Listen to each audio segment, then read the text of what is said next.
So happy to have you kickstarting the event. Thanks. It's an honor. And we thought that we will, while the theme is low carb across the globe, so we'll start with low carb in India. And who can be better than you, an endocrinologist from the mainstream, to start this session. So I'll start with the brief introduction of Roshni, Dr. Roshani Sanghani. So Dr. Roshani Sanghani is an MBBS from Mumbai, and also an American board certified endocrinologist and an SMHP accredited metabolic health practitioner with 10 years of clinical experience in US and practicing in India for around 12 years since 2011. Dr. Roshni runs a program-based physician supervised coaching for comprehensive lifestyle change for metabolic disease. And she is tailoring international best practices to Indian lifestyle and habits. I think this is very, very important that while we know low carb, what is low carb? How do we Indianize it? That is something she has an expertise in to create a sustainable change. Again, this is again a very contentious topic. Low carb is not sustainable. So she is doing her effort to doing a might to make it sustainable, addressing emotional eating. Very, very important in our context. How do we address this emotional eating? Social context of food. What do we do in social context? What do we do in parties? What do we do? And vegetarianism. Again, in vegetarianism, the challenge comes is in sourcing protein. So how do we really address this? Cultural conditioning around protein, protein ignorance or protein fear, as I call it, and exercise, lack of exercise. The disregard we give to exercise is very high in India, and much more. And she has now crossed that bridge of low carb into, she is now exploring various other factors. How do we integrate everything into making low carb little more successful is what I can say. And she has a lot of other knowledge which we are going to explore in subsequent events.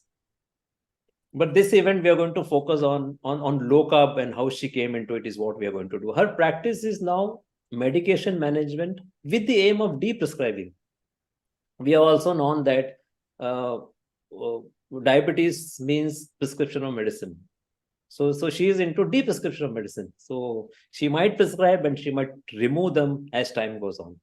And Dr. Roshni also has finished writing a book on diabetes reversal through lifestyle change in the Indian context, which is very important, and it's in the editing stage. So we look forward as soon as it is launched.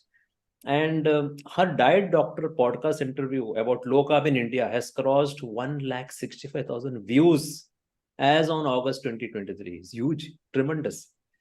Her medical practice uses a continuous care remote model with virtual healthcare delivery using technology, communication, community, and media. Very, very interesting. She also adopts behavioral strategies, including motivational interviewing, mindfulness, and spirituality, and self-care when and where applicable. So I always say that she is the low-carb endocrinologist of India. Welcome, Dr. Roshni. Thank you so much, Shashi. Really, really exciting to see what you all have put together. It's high time that India takes some stage to speak about the epidemic we have in this country. Lots of work to be done. So I think you've got something moving here in terms of a movement. So thank you for that. And we will now talk about, we'll try, see, while many of the questions might be basic and possibly will be repetitive to what you had, but I think we need to have this in the Indian context. After your practice mainstream medication for so many years, you came back to India. We want to hear the story, why and how you took the path towards low carb nutrition. I always ask that when someone asks me this, do you want the brief answer or the long answer? Let me try and summarize what happened actually. Is this video vertical okay, or should I move it horizontal? Make it horizontal. Okay. That's what I was wondering. Is this better? Much better, yeah. Okay. So the sorry. Okay. So what happened in 2011 was we decided that we wanted to come back closer to home, closer to family. It was a personal move for our kids to know their grandparents, purely, an emotional connect. And professionally, I knew that now I'm moving, even though India is my country, I was coming back after 10 years of professional exposure away. And the reverse brain drain of medicos coming back is actually quite rare. Even now, if I look at my classmates, many of us left after MBBS. Very few have actually come back from my entire group. So I thought, now what my endocrinology practice is in US, how many best practices can I carry with me, which I can customize to my population, my Indian population? And I decided that a key gap that I wanted to be filling up was to become familiar with what my diabetes educators were doing in the US. Because in US, I would prescribe, go for diabetes education. And I would manage my medication, and the diabetes education would happen by the educators. And I didn't really know what's their scene. So I started attending those classes. I realized this is very, very important. I should learn the theory of this and then listen to my patients in India, do the education myself, apply that educational concept so that I can be familiar with how the Indian diabetes experience is, because there is obviously medicine is one part, but the cultural, socio-cultural context of a lifestyle disease, if a doctor doesn't know that, they'll be very handicapped, or any healthcare provider who does not know the socio-cultural context of their patient when we're talking about a chronic disease. So I thought this would be a great way for me to be relevant to my patient. So I took the diabetes educator course and I came to India. And from day one, I was doing diabetes education in my concerts. The benefit in 2011 was nobody knew me. My practice was slow. I was just building my name after being away. Nobody knew at all who is this person. So the crowd was less. The waiting queues were less. I could take my time and really get my hands into patient files and case histories and learn from the patient's background. And one thing I noticed early, which you'll find it amusing now, is I noticed a pattern with specific to India.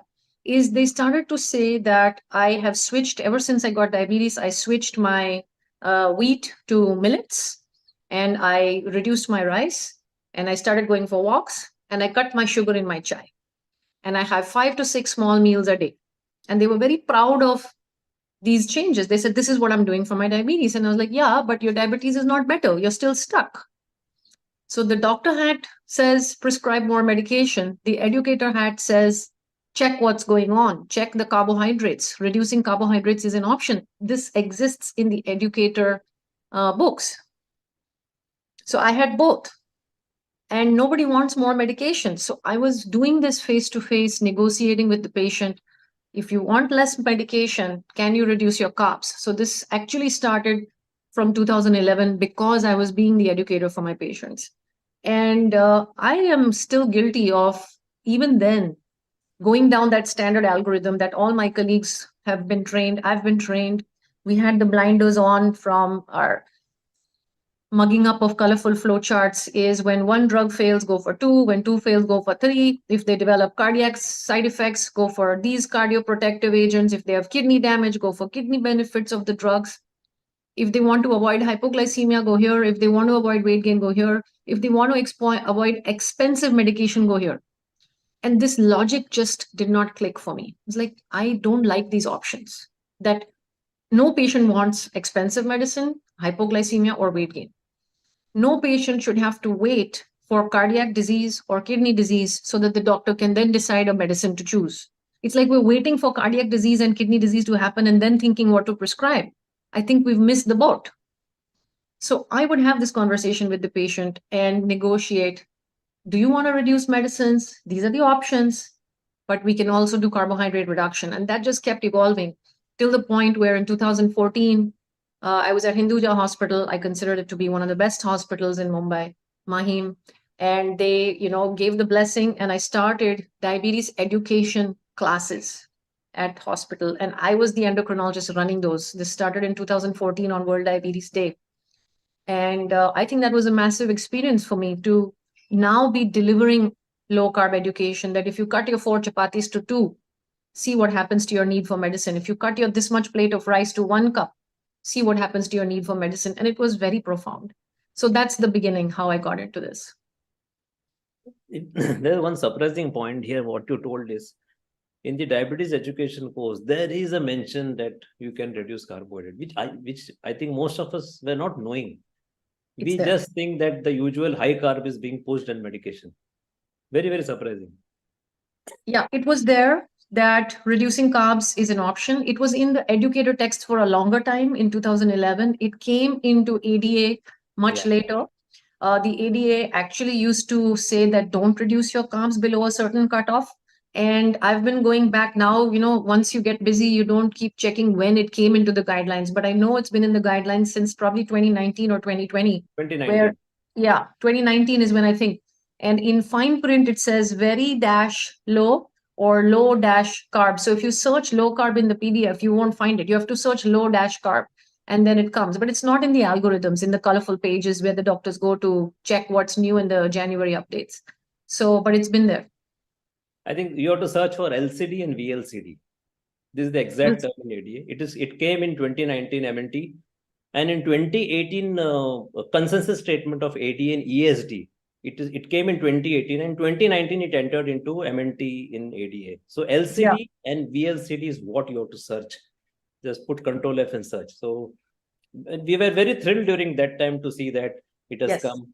And even in 2020, Diabetes Canada has also included low CHO and very low CHO for type 2 and type 1 also. I mean, these are all the updates which are there, which many of us may not be knowing. Yes. So what other resources you used to learn low carb is what I'm curious to know. Well, the first thing I did when I realized that patients are telling me so much about millets, they said, I've switched to jawar, bajri, nachni. And I'm like, but your sugars are not better. What's so magical? And as an MBBS, I didn't know this nutrition background at all. And I had done my MBBS from KEM Hospital in Parel. So I went to National Book Depot, which was my go-to place when I was an MBBS student. All our brand new imported textbooks and all we would buy from there. And I went there and I told my friend at the bookshop, same guy runs the store. And I said that, do you have any book on nutrition? He's like, why do you want a book on nutrition? You're an endocrinologist. That's what I said, give me what the dietitians or the nutritionists studying at KEM Hospital and GS Medical, what are they studying? I need to know. So NIN book, ICMR book of nutritive value of Indian foods. And I have had that book since 2011. It is torn and tattered. And this book was game-changing for me. And I kept it on my desk ever since because I was shocked that although people are making the switch from wheat and rice to millets, actually the carbohydrates per 100 gram was hardly any different. And the page has come out because I've used it so much. The page has come loose. But guess what? If you eat 100 grams of ragi, it's 70% carb. If you eat 100 grams of wheat, it's 71% carb. No difference. If you eat 100 grams of rice, 77 grams of carbs. So we're talking about less than a 5% difference between wheat, rice, and ragi. Same goes for jawar and bajri, 72 for jawar and bajra 67. So we're only talking about a 4 to 5 gram difference. And people were like, same thing happened with papaya. People were obsessed with papaya. And I went to the fruit section of this book and somebody must have scrolled the book and found papaya is slightly lower than sitafal, chiku, mango, banana, all the sweeter fruits. And so people then were giving themselves permission to eat this much of papaya.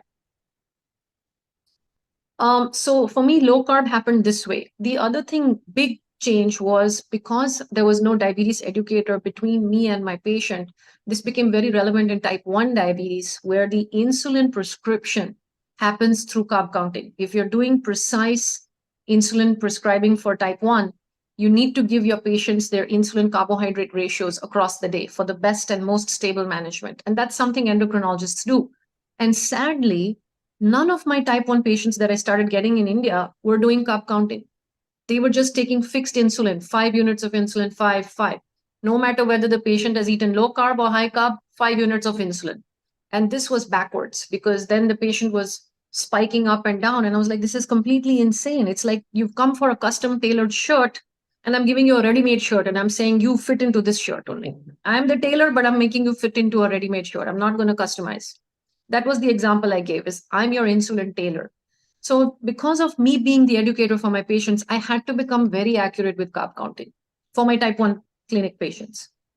So that was a huge thing. I had to search I used to use MyFitnessPal. I use the NIN book for Indian things. Then other Indian apps have come along the way. Unfortunately, we found that there was a lot of inaccuracy in the reporting of carb counting, where you could upload your own data into these places. Like 1 cup of dal, you may say it's 15 grams of carbs. Somebody else may say it's 30 or 35 grams of carbs. So the patient would be completely wrong on the insulin dose. So I had to actually create my own system. There is one document by a researcher in the US. It's a carb counting resource for South Asian carbohydrate counting list. It's a beautiful PDF. And I used that for a long time. I would give it as a Xerox to each patient with type 1 and make them do carb counting from there. So these are the things. And then, of course, you just keep reading more to get educated. Of course, I went back and revised the EDA books, because what is carbohydrate? The list of even pulses and dals, we think of them as protein. And, oh, vegetarians have to eat pulses and dals for protein, but it's more carb than protein.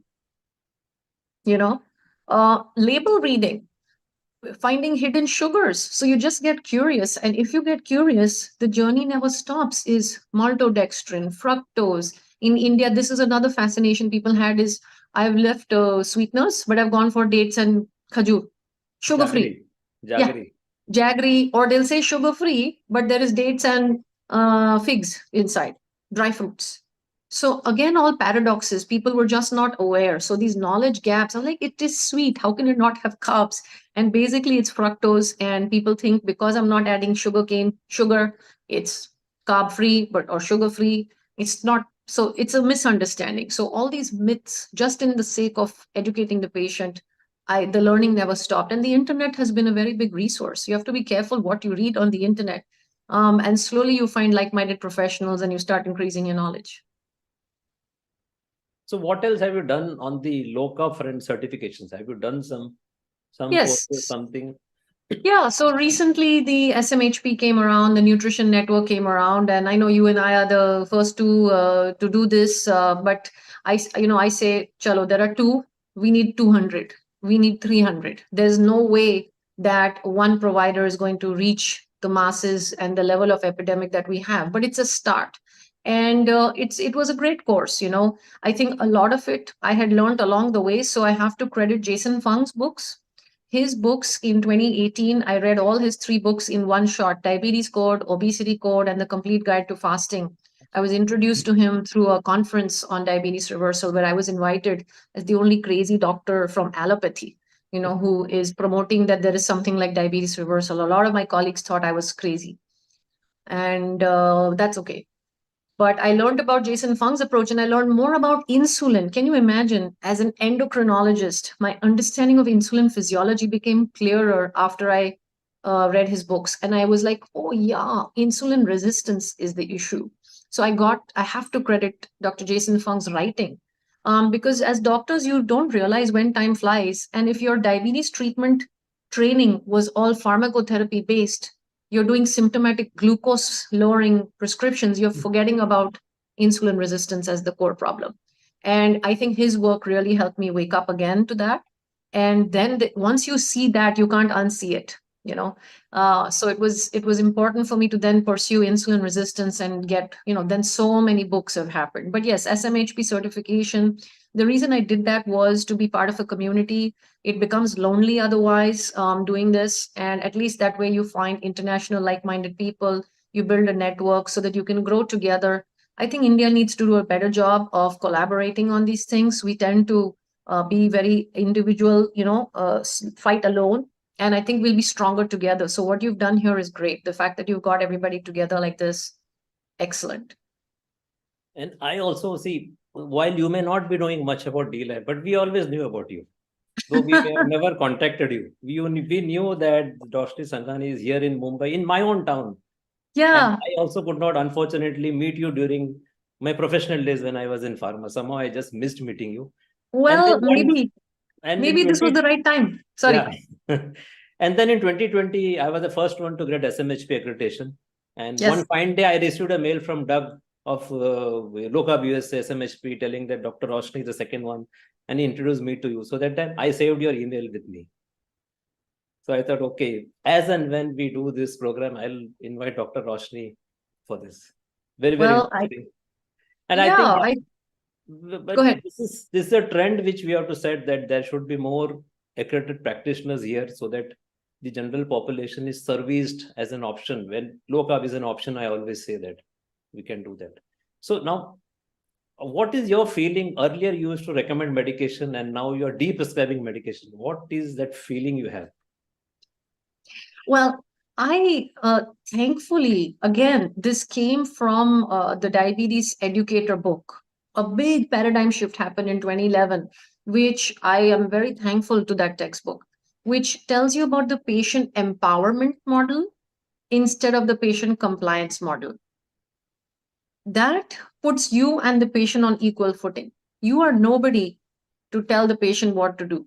And I agree that I was guilty of the same crime. Is when the patient is saying, I don't want insulin, I don't want, show me another way. I'm like, no, I'm telling you, this is what you have to do. I'm the doctor, I have the degree on the wall. You're going to take insulin because I say you need it. And I was convinced. Why was I convinced? Because that's what I had studied, and that blinders on sort of feeling. But when the power empowerment model came into my hands, that felt more equal. Is they actually have autonomy on their body, on their health, on their life. When they walk out this door, I'm fooling myself if I think that just because I sat in this chair and gave them a piece of paper, they're going to change their entire life when they walk out. That's very foolish of me to assume. That is very arrogant, actually.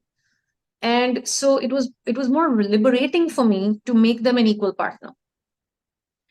And in that, you realize if we're equal, well, I'm also human. If I get sick, do I like taking medicines? No. So why would my patient like to take more medicines? It's probably an inherent desire for most people to have better health with less medication. And I realized that this is a very rewarding thing. I'm excited, patient is excited. We are able to give the credit to the patient. Is you put in all the hard work. This is I kept stickers, Shashi, in my drawer in Hinduja. I kept stars and smiley stickers in my drawer. And when somebody would get a deprescription, I would put 5 stars, take out 5 of those stars and stick them on the prescription. There would be patients who will listen to this and remember, and they have it in their file somewhere. If I ran out of stickers, I would draw 5 stars. Is you did this. You actually, and it's very celebratory for me, for them. They're having better health with less medication. So that's become my tagline, better health with less medication. And since we are an Indian audience, I'm going to say the joke is I've given many talks. You know how in doctor's office in Hindi, it'll say dawa khana. I said, my practice is going to be dawa kam khana, dawa mat khana. What is the meaning of dawa khana? If you translate, it means eat medicine. So the doctor's office is where you go to eat medicine. I said, I don't want this. I want to make it a place where we can deprescribe. So that has become my North Star. Well, interesting is you already mentioned this earlier, but still I want to know what was the reaction of your colleagues in India? Oh. What was their feeling or their reaction when they came to know that this endocrinologist from America is coming here and doing something different and getting the patients off medication? What was their reaction, feeling, comments?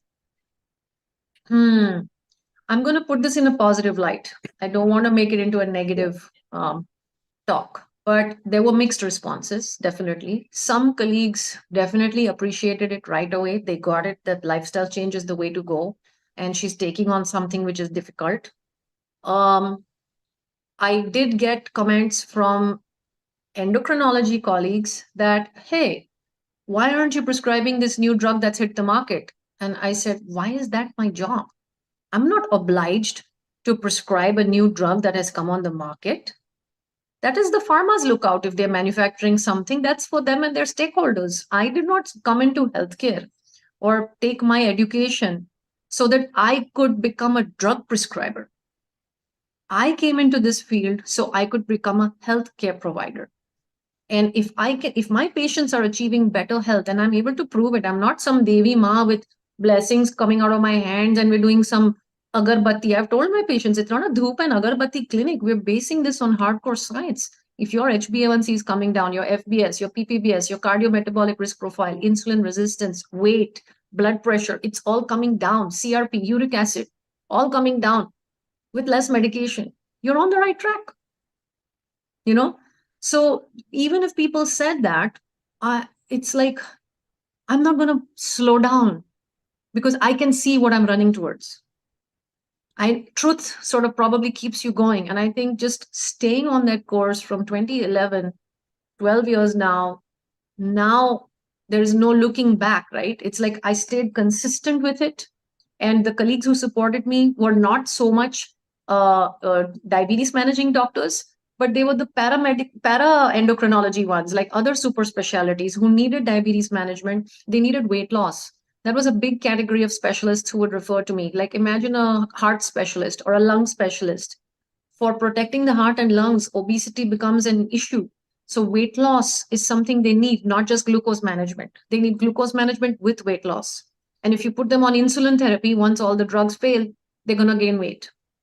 So if you want weight loss and diabetes control, then Roshni became the one. And they knew that I have time in life. I like talking to the patients. I'm not the one who in 2.5 minutes, you're in and out and you get one paper and patient doesn't know what happened. I just cannot practice like that. So I'm going to talk to the patient. I'm going to understand their barriers to change. I'm going to talk to them about their goals, their perspective, their likes, their dislikes, preferences. And we're going to build a strategy from there. So I think colleagues have had mixed responses. Again, credit to Hinduja when I was there. They supported these ideas a lot. And the reason that I left was actually so that I could create a multidisciplinary one-stop shop experience where the dietary team or the exercise team or the stress management spirituality team, we're all speaking the same language and we have the same goal. When you're in a hospital, the resources are shared, priorities are different. They're getting, a dietitian has to speak what all the doctors want. A physiotherapist has to divide their time with so many different kinds of patients. So it's very difficult to do what I need. But I have the blessings of many of my colleagues. I think I would say it in a positive way. So do you still have your clinic or is it totally online? How is it? We moved online during the pandemic. I had a clinic in Khar before that, after I left Hinduja. And I was attached to Khar, Hinduja, and Breach Candy for a while. And but my work actually hopefully keeps people out of hospital. So the goals are different between what a hospital needs and what I am doing. Now again, there are hospitals that understand that there is a role to play in preventive health also, and that builds trust and that builds credibility. So I expect that as we go forward, more corporate hospitals will also have preventive health departments. They need to. But for me, the clinic was where I would meet my clients. Once the pandemic hit, our patients were the most vulnerable in March of 2020. The vaccine was nowhere in sight. And my staff would be traveling by train in Mumbai to come as essential health services. They would have come by train. And my most comorbid patients with diabetes, hypertension, obesity, that's my population, they would be exposed to my staff in the office when COVID was very virulent in March. So we overnight went online. I went online a week before Prime Minister Modi shut the country down, and we never looked back. And what has happened, the diet doctor interview happened during that time. And we realized that we're reaching more people across India, across the world. And, for a physical exam, they can visit their local physician if they need a stethoscope or they need a stomach to be checked or eyes and nose to be checked. They can do that locally. We're now specialized in lifestyle coaching. And with telemedicine, we've added learning video courses, app support, chat support, community, continuous care. So because of using the digital tools, we're able to give a much more enclosed and safe environment for the patient. And I think now modern tools are available that at least for managing diabetes is what I can think is now we have blood sugar meters. Yes, we have exactly. we have CGMs. And even for BP, for blood pressure, you have all those automated machines available at a low cost. Yeah. People can Exactly. get it from Amazon. They can just give you the details, load it in your app, and that's what you need to see. That's exactly what we're doing. And we've set up dashboards where we can get the data, we can see it, and we can give feedback. And that's the whole beauty of it, is the patient data is the basis for each coaching interaction. And maybe in the future, we'll come up with some hybrid model where we can sort of have that human connect again. I don't deny the value of face-to-face interaction and in-person meetings. It just brings that human touch back.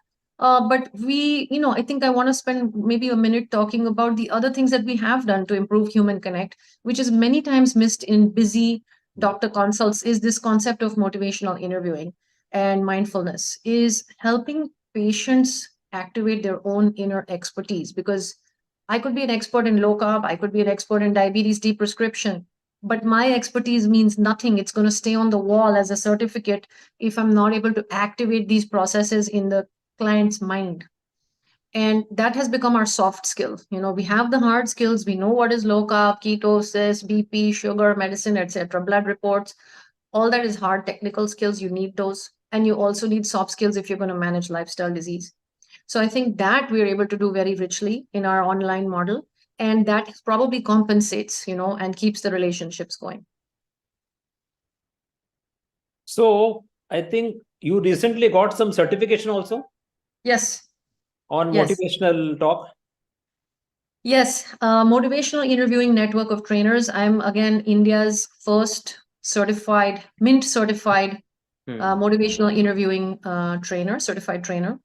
And Mint is the motivational interviewing network of trainers, and they provide this certification. It's a long process. I've been into motivational interviewing for a long time, but I hope that we now can grow the Indian community, because this is going to be a big gap. Is how it's okay to tell people to go low carb, take stevia instead, it's good for you.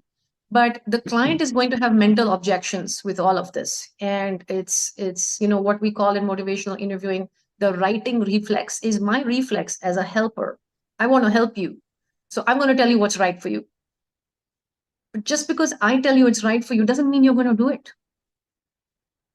So the logic in MI is, yes, we can take the horse to water, but we cannot force the horse to drink. MI looks to help the horse realize that the horse is thirsty. So activating or awakening self-care, because this is there in everybody. Everybody wants to be well. Everybody wants to be healthy. And motivational interviewing helps to activate those basic human qualities which are there in all of us.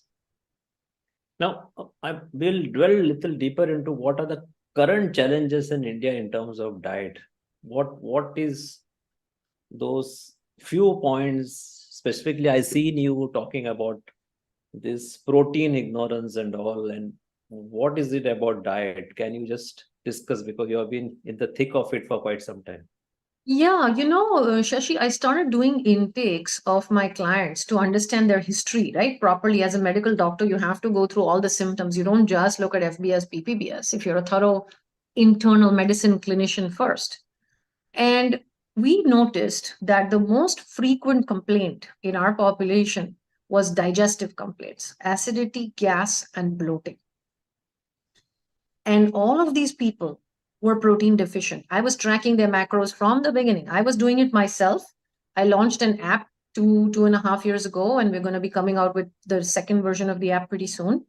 So the app now does the macro counting, and I've created that database myself. But before the app, I was doing all the counts. And the irony was they had horrible digestive systems and protein deficiency simultaneously.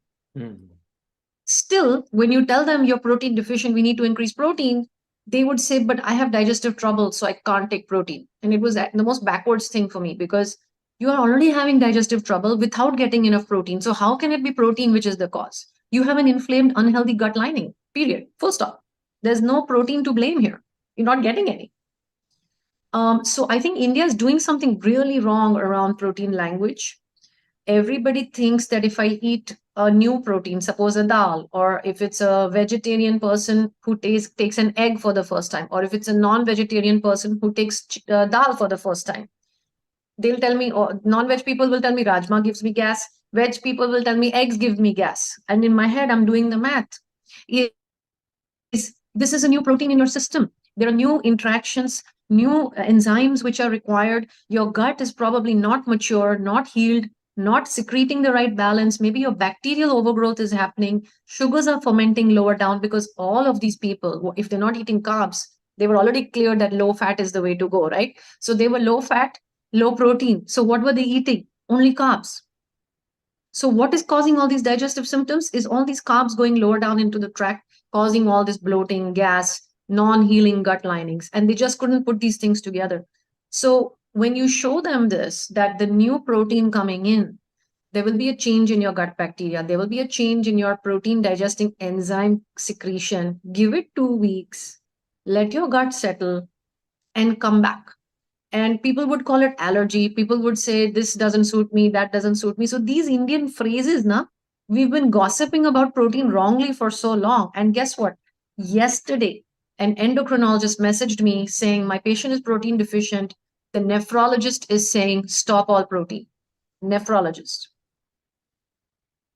Now, lucky in Hinduja, I had a nephrologist sitting right across my room. That's the benefit of being in a hospital. You have all kinds of specialists around. I barged into his room because I was like, why are Indians getting this advice to stop whatever little dal? Uric acid is high, stop all dal. There's no logic. You're protein deficient, your uric acid is high because of insulin resistance. And you cannot correlate this way that dal is causing uric acid. So the wrong advice has penetrated so badly. And it translates to sarcopenia. Now, that's another whole area is muscle losses. We Indians love our walks and our yoga. Thankfully, now strength training is becoming popular, I think, because Bollywood has started to be more fit. But when I was a kid, none of the Bollywood actors were muscular. In the 70s and 80s, none of them had a muscular physique, right? Now, actors are considered, or even actresses are considered fit and attractive when they show proper muscle mass. So I think that has translated into the younger generation valuing it. Whatever is the reason, they're now willing to do strength training. But the Indian diabetes population, protein deficiency, or they're going to the gym with protein deficiency to build muscle and not getting the muscle result. Their muscles are completely flabby, no tone, because there's just no nutrition to support the workouts. So these are two giant areas where we need to teach people what it means to push workout. So I had to go, you asked me about my low carb upskilling. I had to upskill myself in exercise also. I had to become a personal trainer, certified American College of Sports Medicine, certified personal trainer. I didn't know. I only know what happens when the body breaks down. If you get a fracture, I know the surgical steps to fix a basic fracture, whatever is taught in MBBS, right? If you have a ligament tear, I know what is the anatomy of the ligaments. But how do you exercise and stay fit? Not part of MBBS curriculum. So I had to learn that. And I realized most people are not pushing their muscles in a way through workouts that would actually give them that muscle gain. So hypertrophy workouts, people give up before they even reach that threshold. So a lot of knowledge gaps in nutrition and exercise. Very, very interesting. I mean, you have really combined one more aspect other than the motivational aspect. Now you have trained yourself to be a personal trainer as well as pushing that muscle hypertrophy also. And very, very rightly, as you say, in fact, most of the illnesses are actually attributed to protein, while we are actually consuming far, far less protein. This is such a terrible thing in India. We are actually thinking that protein is causing it, whereas the same person is having a pathetic amount. Exactly. And nobody counts. And I am on a lot of these lifestyle groups. I'm trying to see what else is happening in India amongst other professionals. And when I push this conversation is, yeah, fine, you want to give me a plate method. And I used to use the plate method myself, okay, is it gives people some sense of portions, is how much is going for grains or carbs and vegetables and protein. Fine. That's a good start, right? Otherwise, the ratio of the plate used to be mountain of rice or 4-5 chapatis and a little bit of spicy vegetable, which you're taking it like a pickle. It's so much of masala that you can only touch it with the roti and just take tiny bites of vegetables. So the plate method is a good start. But getting into the weeds of it, that are your patients protein malnourished, most healthcare professionals cannot count. Most cannot count. I had to teach myself. It's not part of MBBS. So how would you know? I think of plates are filled with grains, 50, 60, 70 or higher. What the dal we have is very light dal. We do it like this to moisten. I used to ask them that you take dal chawal, how much dal? And they say enough dal to get the rice to be moist. Yeah. As a lubricant. So the primary food is the rice and the dal is being used as lubrication. And I think that's what I have specifically termed Indians as grainitarians. Yes. So we are not vegetarians, we are not non-vegetarians, we are all grainitarians. Yes. And now conversely, people are, if they have diabetes, they are now becoming milletarians. No difference. Milletarian. Yes. From vegetarians to milletarians. Yeah. And I have seen millets, right? Millets are a very interesting topic. A whole millet, I'm still okay with in terms of if you're going to look at how it hits the system. And I'm not going to quote glycemic indexes from Google. If you want to know the glycemic index of this versus this, eat it and check in 2 hours. That's what I tell everybody is I'm not going to take your food away. So whenever a patient asks me, can I have this? I'm like, eat it, measure your sugar before and 2 hours after, and your body is going to tell you that on October 27, 2023, what is your relationship with that food, XYZ food. You'll know your glycemic index. Why do you want to rely on the internet? And another big problem, you asked me what are the top Indian problems. I think one is protein deficiency, two is probably sarcopenia and not understanding muscle building exercise. Three, in the world of millets, what has happened is processed food manufacturers have taken the glorified millet and turned it into a powder. Okay. And this is my joke is y'all are so worried about protein powders. No, protein powders are so bad. It's so fake and so artificial and processed. But when ragi whole grain turns into ragi chips and ragi khakra and ragi puffs, which melts in your mouth, that you don't think is processed or powdered. Right? Ragi puttu is a powdered ragi, which is a steamed one. And the glycemic index sugar spikes so much. One serving of ragi puttu can give you 70 carbs right there and then. And it's highly powdered, so it melts in the mouth, doesn't require any chewing. And so you need to be as diligent about carbohydrate powders. If you're going to reject protein, first check how many powdered processed carbohydrates, even if it's a millet, are you taking it as a chips or a cereal or as a kakra or as some fast food? Then you've lost a lot of the health benefits which would have come in the whole food. And one surprising aspect is among the millets, somehow this ragi or nachni is said to be good for diabetes. And I don't know how that when the carbohydrate, net carbo, I'm not even talking about gross, I'm talking about net carbohydrate content is equal to wheat, but still it is being promoted as health benefit. Yes. What about the other foods like vegetarians for paneer and all? For what is it that you recommend for vegetarians? I'm very curious to know. Those who don't even eat eggs. Yeah, I'm going to come to that. So let me reflect on what you just said before we move on. Is I think we need the government to be more diligent here. Is food labeling has started where it says diabetic friendly. I've seen bags of diabetic friendly atta, diabetic friendly rice, diabetic friendly dosa batter, which is made of millet, and therefore somebody is able to say diabetic friendly. So what is the criteria when you're telling a label to a consumer who's not of a science or a nutrition background, diabetic friendly in big bold letters? They don't read the back that it is predominantly carb inside the nutrition box. So there is diabetic friendly sugar also. Yeah, what is this? Okay, so this is very dangerous labeling and marketing, and I hope that by creating enough more noise and movement in India, we can hold the authorities more accountable for this, because the patient is not able to go and talk to the government. Now they come and talk to the doctor. Is this good for me or not? And we are then in charge of and understanding and interpreting labels, because we are the human being in your face. You don't get to talk to the pharma industry. You don't get to talk to the food industry. You get to talk to your doctor. So we are answering questions that are not problems that we have created. Right? Now, coming to your next question about how can a vegetarian get enough protein, this is an important challenge to discuss. I actually let the person first tell me their preference, and protein preference is, do you want to, what are your cultural, ethical beliefs? Because although, in your next 2.5 days, 3 days, you're going to have a lot of animal-based proponents, you're going to have a lot of keto or carnivore kind of proponents, and whatever works for the client is what we should support. So if somebody were to tell, I'll be very frank, I'm vegetarian, and if someone were to tell me red meat is your way out, I would be uncomfortable with that personally. That's my own ethical, belief system. So I will have to find my own protein goals. How will I reach my protein goals? So we do this at a very, very individualized level. Why? Because we're looking for sustainability. So just yesterday, one of my clients told me, I'm eating tofu 3 times a day, but I hate it. I was like, do you think that's going to be sustainable? That you're eating something that as you're putting it in your mouth, your brain is saying, I hate it, I hate it, I hate it. Your body will you will not enjoy the meal. And if you're not enjoying the meal, you're not going to stick with that habit.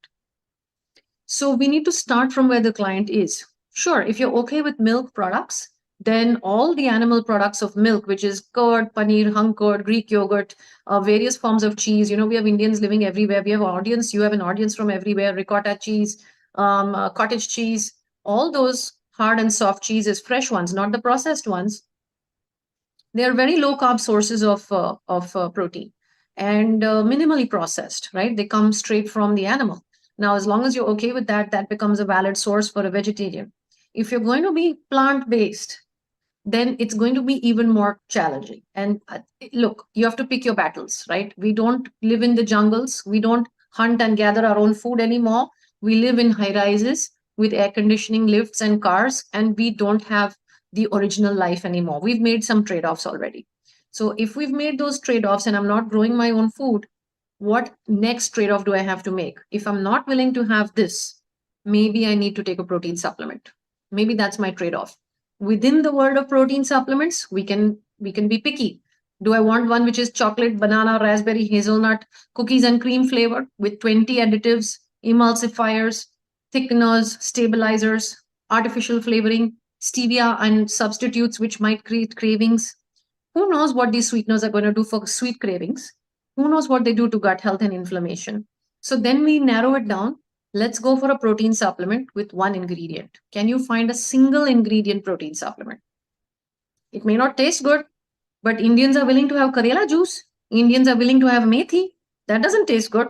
So why can't a protein shake be taken in a way that at least you reach your protein targets, And I've experimented with various protein supplements and I have narrowed down to something that works for me. It doesn't taste good, but I'm not willing to take animal protein. So then this is my trade-off. Fine. Now, do you have any memorable cases? Yeah, I have so many. Let me think of, sometimes what happens is we all fall prey to this, and I try to, somebody asked, should I take questions now or later? No, you can finish off this. Yeah.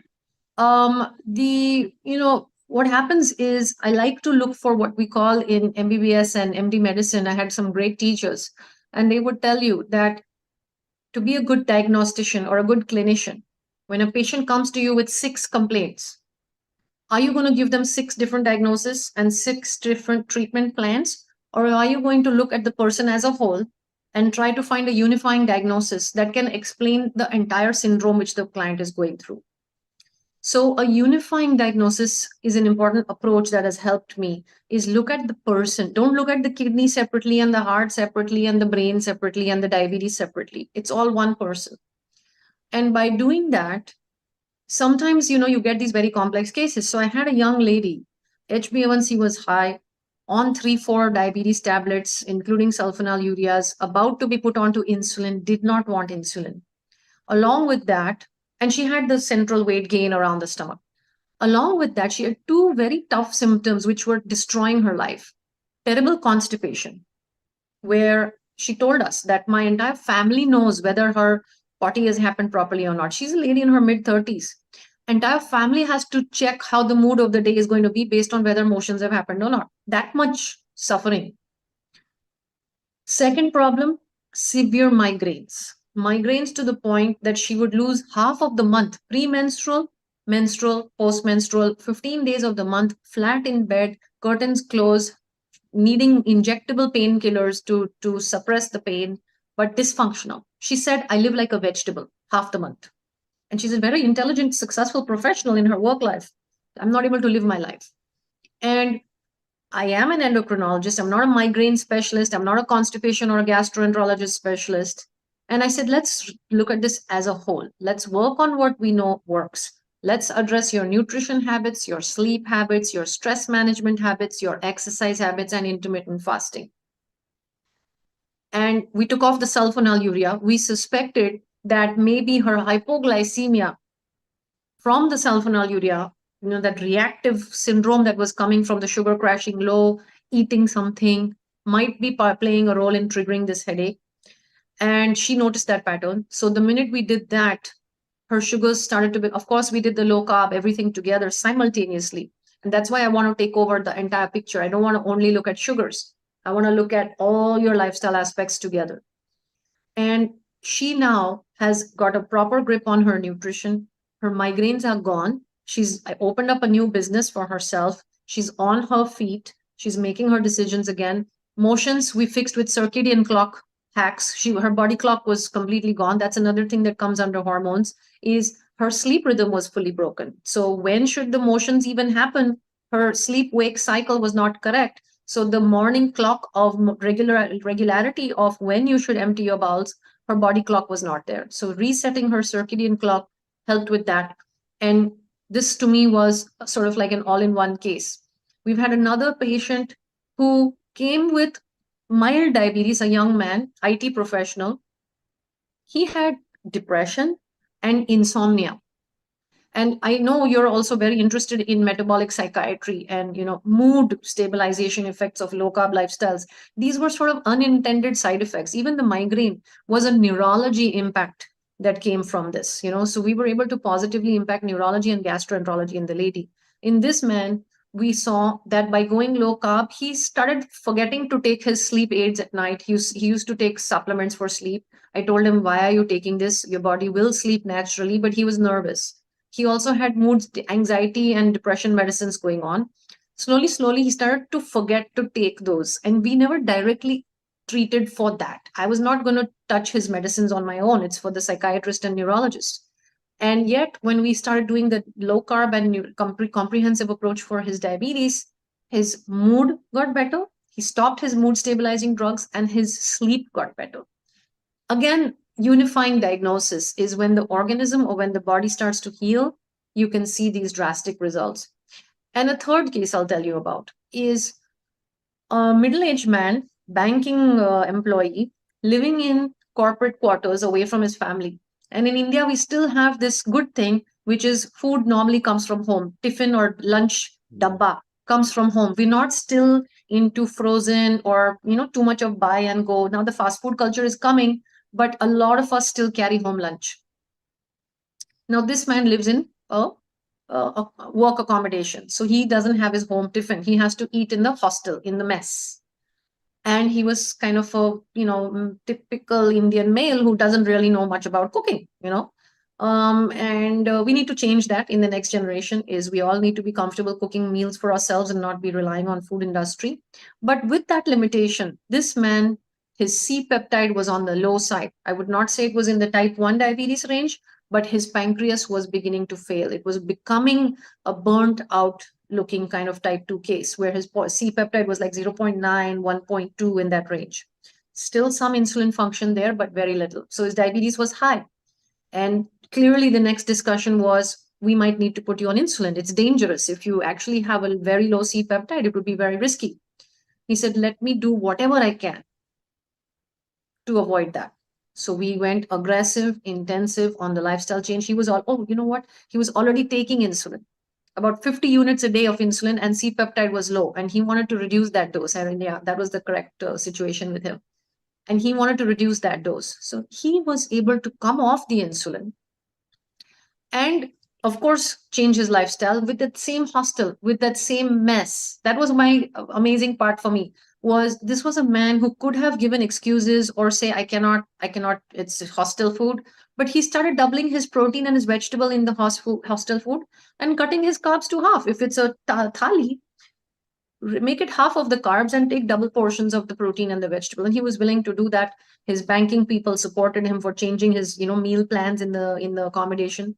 And he was able to do it. He started working out in his room. He started building muscle with his body weight first. So he was able to get off insulin even with this borderline low C-peptide. Quite interesting. I mean, people make small changes within their control itself works. Yes. And I should also say that, microvascular complications, we've seen those things halt. So again, it's very important for us as endocrinologists to say this to the audience, is we've had them go for the retinopathy checks where retinopathy cases stop progressing. I can't say that it reverses back to fully zero. That is something which depends on how far ahead the diabetes has progressed. Once you reach very advanced organ damage, it's not possible to reverse it back. So that's the whole idea of take this as a preventive wake-up call to actually make sure that we don't reach such deadly stages of organ disease. but we've seen moderate non-proliferative diabetic retinopathy stabilize and halt in its tracks. We've seen the ophthal say, what did you do? Keep doing what you were doing because it's not progressed. Normally, I would have expected it to progress by now. It has stabilized, okay? And just a little bit of healing process starts to begin. Microalbumin. So urine microalbumin is a protein indicator in the urine that there is diabetic nephropathy, which means diabetes is affecting the kidney. We've seen those numbers come down. Again, not because I pumped them with more medication, but because we fixed the protein intake. Again, wrong knowledge that if protein is in the urine, I should stop eating protein. That's wrong. Your protein is in the urine even when you're not taking enough protein. So why are you blaming the protein? You're eating too much of carbs. That's damaging your kidney. So when people trust that, and you have to hold their hand here, because if you just say it, they may not believe you, because when they step out of your room, they're going to get 20,000 advisors and well-wishers who are going to say the exact opposite, that she's crazy. Majority wins. Majority is saying protein is bad for kidney, so she's wrong. So you need to have that strong relationship and trust with the client. And we've seen microalbuminuria get better. We've seen it get better. We've seen fatty livers get better, completely better. Now, if you wait for all the way till fibrosis or cirrhosis, that's really a late stage. And we don't want to reach the number one cause of liver failure being lifestyle disease now. It's not even alcohol anymore. But we have seen even grade 3 liver come back. So these are some memorable cases. Very, very, very interesting. And I think you have hit the nail when it comes to the protein part. And as you say, it's right. Like once the patient goes, your client, a patient goes out of your cabin, literally in India, everyone is a diabetic expert, including the house help also. She will also give you some herbal tips that you take this and then your diabetes will be cured. So this is so interesting. So there's one question which has come out actually from directly in the link is patients will be telling, I'm afraid of fats. So you're going to give some food which is having little more fats, let us say eggs, paneer, curds, it has a lot of fats. How do you dispel that myth? Yes, I then go to the videos by low-carb cardiologists and I forward those because, I think and of course, even Robert Lustig has done a beautiful video recently on cholesterol metabolism. He's a pediatric endocrinologist, brilliant doctor. And I then rely on, I don't want to fight every battle myself. There are people who have been in this industry who have put the message out. And at some point, people have to decide. I mean, guess what? The AHA, the American Heart Association, has already reversed its position on dietary cholesterol, that eggs are no longer, or dietary cholesterol is not the cause of harmful cholesterol problems in the blood. They've reversed that statement years back. And still, we're passing around wrong knowledge. So my job is, I don't want to argue with you in my precious time with you, because I did not put this wrong idea in your head. So since you got educated by external factors, here's some more external factors. Consume this information and then tell me what you think. And I have to have this argument even with my cardiology colleagues. There are many who understand low-carb approaches, and thank God we have some fantastic low-carb cardiologists across the world who are saying this, that LDL is not the only way to assess cardiac risk. You need to look at triglyceride HDL ratio. You need to look at insulin resistance markers. And to get cardiologists to say these things so that us alone are not fighting the battle. We have to change our messaging around dietary fat for sure. Nina Tychols, her book, The Big Fat Surprise, right? We need to make people read these things. And one more question, how do you address this thing when people say that diabetes is genetic? Or even obesity is genetic. Some people say everyone in my family is obese. Yes, correct. You're right. But you also inherit not just DNA, you also inherit lifestyles, you inherit habits, you inherit biases, you inherit belief systems, you inherit knowledge, and you might inherit gaps in knowledge. So everything is not destined to your DNA. There is also this beautiful new industry, or I would say field of science called as epigenetics coming, where it is DNA is what loads the gun and the environment pulls the trigger. So what DNA is supposed to be coded or expressed or suppressed or shut down would be the environmental triggers as well, the epigenetic part of it. So, you could have a cancer gene in your family. Doesn't mean you have to get cancer. So my family tree is full of diabetes. Doesn't mean that I'm just going to say, now I'm going to have diabetes. I touched pre-diabetes myself, My family tree is exactly the same Gujarati family tree. I touched pre-diabetes when I said, no, I'm not interested in having diabetes. I'm going to change what it takes. And my HbA1c, which was high in 2013, 6.3, has now come down into 4.9, 5, 5.0, like that. So, but my DNA is the same. So what is it? You can override a lot of the inherited forms of diabetes and obesity once you realize the lifestyle factors that contribute. Thanks. Dr. Roshni, thank you very much for this enlightening session. And there are at least 300, 400 people currently watching this, not only in this platform, but also it's running live in YouTube. And probably this is world across, people are seeing it. And it is so wonderful to have an endocrinologist coming and speaking low carb, especially in all the metabolic syndrome. Thank you very much, Dr. Roshni. And I'm really obliged. And we are so happy to see you coming to this platform and talking on low carb nutrition. Thank you. Thank you, Dr. Roshni. Thank you so much. Thanks for having me.